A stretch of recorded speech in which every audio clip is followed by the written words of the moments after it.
Hey, Stan, want a carpool to work? Name's Agent Parker Peters. My sister Samantha was abducted by aliens when I was 12. Now I chase little green men. Isn't that Mulder's backstory from the X-Files? Is it? No, I'm pretty sure I came up with it first. When was the X-Files? Was it before a few seconds ago? Roger, you're not going to work at the CIA! We've been over this, Daniel. They hired me. I have to show up or it'll look suspicious. I'll go to work for a week, say I came up empty, and quit. No big whoop. You know, if you'd listened to me in the first place, none of this would be happening. And I wouldn't have Lady Peckinpah.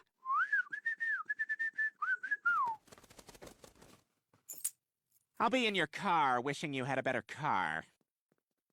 As a secret agent, Stan was terrified of killing, yet every target he was supposed to take out died in accidents. When tracking a spy, the spy noticed Stan's hesitation to pull the trigger and mocked him for his weakness. But the next second, a passing robber shot the spy dead. During a manhunt for a fugitive, a gang happened to pass by and took the fugitive out for Stan. When Steve found out about this, he was disappointed in Stan. Haley, though, hugged him happily. Francine said she didn't mind, but she refused to sleep in the same bed as Stan that night. To help Stan regain his confidence, Roger took him to a cult gathering. The cult members told Stan to poison them, but he fled in terror, now calling himself a pacifist. Stan was scorned by Steve until the very next moment. That's right, I'm defying you with a handspring.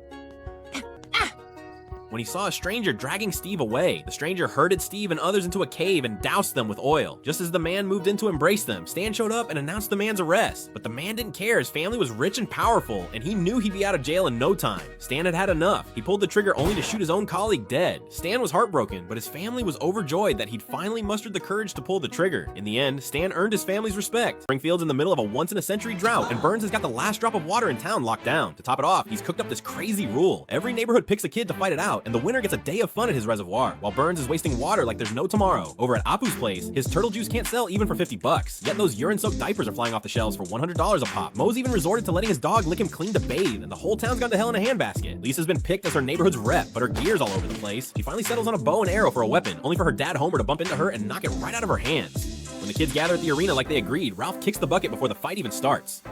Hiding in the bushes, Lisa first gets confused when a boy waves a sword at her, then hands her a flower. Next thing she knows, she's swept off her feet by two boys' good looks, until Homer bursts in and chases them off.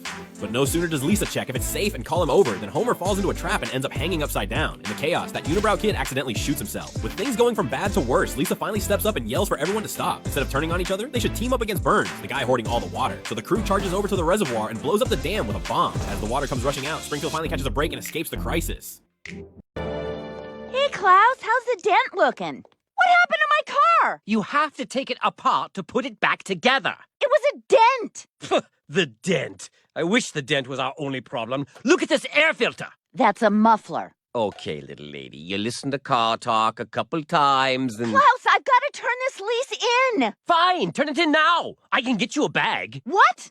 No! I need you to put this back together. Oh, so you want me to do my job? Oh, I'd love to. You're back and forth like a windshield wiper. Hey, Klaus, your Babes of Pennzoil calendar came. Oh, good, good. Hang it in the very wet bathroom with no lock.